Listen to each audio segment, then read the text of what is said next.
Hello, guys, and welcome to another interesting episode of Madrid My DNA, the home of everything Madridistas, as we discuss you through Real Madrid's latest and important update. Kickstarting with today's agenda, Real Madrid midfielder Toni Kroos blasts referee from Sevilla clash as he claims God sees everything and probably injured his calf. We are going to be detailing you through that on this episode as we move forward, and shortly after that, we will quickly turn our attention to the next agenda as Real Madrid will not alter their plans for teenage sensation Endrick Felipe, despite the arrival of the long-awaited Kylian Mbappe. We are going to be discussing you through that as well on this episode, so please stay tuned right up to the end. Do not forget to like and subscribe to this channel. Turn on your notification bells so you do not miss on our next update. Luka Modric netted a sensational goal 10 minutes from time to hand Real Madrid a 1-0 win over Sevilla at the Estadio Santiago Bernabeu last weekend. The game, however, was not without its fair share of controversy.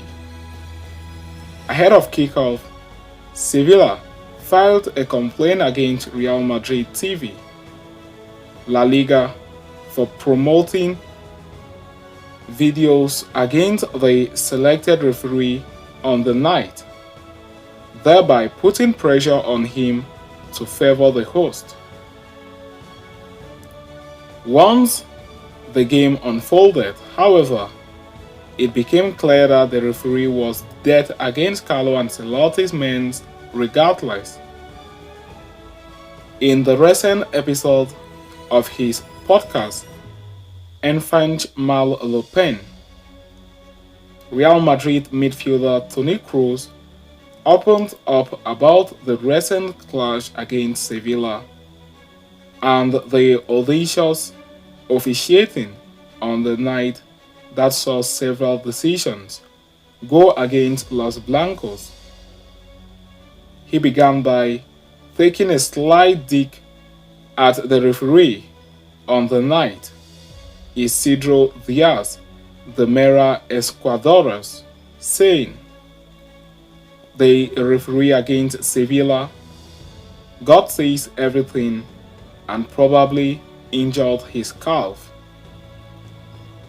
He went on to explain his choice of words against the match official and pointed out the numerous decisions that went against Real Madrid on the night, which only frustrated the players.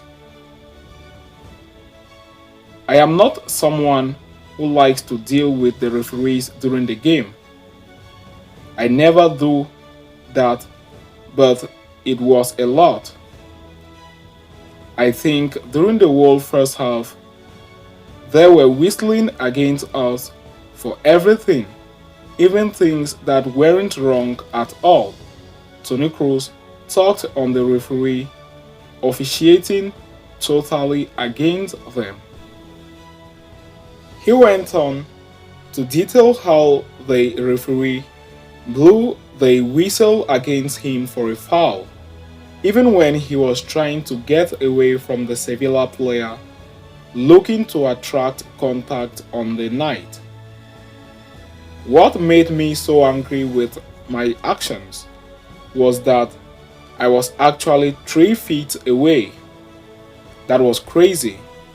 I am basically moving away from the opponent. I see that he is starting to dribble in his box and he just wants to collide with me. Then I move away until he doesn't collide with me much, but the referee ignored that. Speaking about the referee's calf injury at the R mark and the official who came on to replace him, the German maestro, said, "We had 2 or 3 really good chances. The referee did everything wrong. He got hurt at the wrong time. I have to say, the fourth official is much better referee than him. The fourth official did a good job, Kroos claimed. Kroos also specifically commented on his controversial moment with Sergio Ramos on the night, which many felt could have seen the player sent off. The midfielder, however, was confident that there was no chance of the same. I wouldn't have got a second yellow card, as at that moment I felt that I had it under control. Sergio Ramos was kind to pay attention that way. He has been in this situation many times and he knows how it is, but for him, it was usually a foul and he was just as upset. Finally, the midfield legend revealed a quote he came across in a recent post that aptly summarized the refereeing against Sevilla. I read somewhere that if Kroos and Carlo Ancelotti have seen yellow cards for protesting, then something is wrong. Then something must be wrong with the referee, Kroos concluded. So having discussed and concluded with that, we are just going to quickly turn our attention to the next agenda, as Real Madrid will not alter the plans for teenage sensation despite the arrival of Kylian Mbappe in the summer. Real Madrid have their future secure in the hands of Vinicius Jr., Jude Bellingham, and others. The impending arrival of Kylian Mbappe will only further their case in the final third. The one party that seemingly does not benefit from the Frenchman's arrival, unsurprisingly, is Endrick. The Palmeiras gem is expected to link up with the first team this summer, but Mbappe's arrival potentially limit his minutes at the club. Florentino Perez closed the 17-year-old sensation's signing for a sum of €72 million last season and sees the Brazilian to be one of the players for the long-term haul. Real Madrid's plan with the player was to slowly incorporate him at the highest level, as they did with Vinicius and Rodrigo goals, as revealed by Sport. Mbappe's arrival directly threatens Endrick's role in the team, for he would not be a regular starter in the team. In fact, Palmeiras have identified the same and have inquired if they can keep the player until the end of 2024, so as to mutually benefit all parties, but Real Madrid have shut it down. From Real Madrid point of view, however, Endrick continues to be a critical cog for next season. They do not see the problem.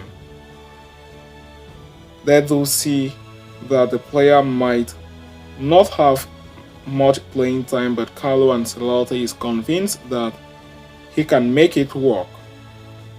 As revealed by Sport, not only Real Madrid ruled out a return to Palmeiras in any capacity, but they have closed the doors to a loan exit despite inquiries from La Liga clubs.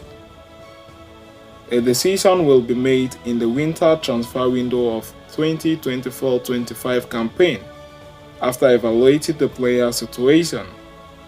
As it stands, Endrick will arrive in Madrid this summer and will travel for the pre-season tour with Carlo Ancelotti's side.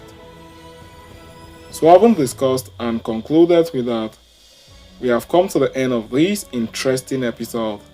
Thanks for following us right up to the end. Please do not forget to like and subscribe to this channel. Turn on your notification bells so you do not miss on our next update. See you next time, and a very big Hala Madrid to us all.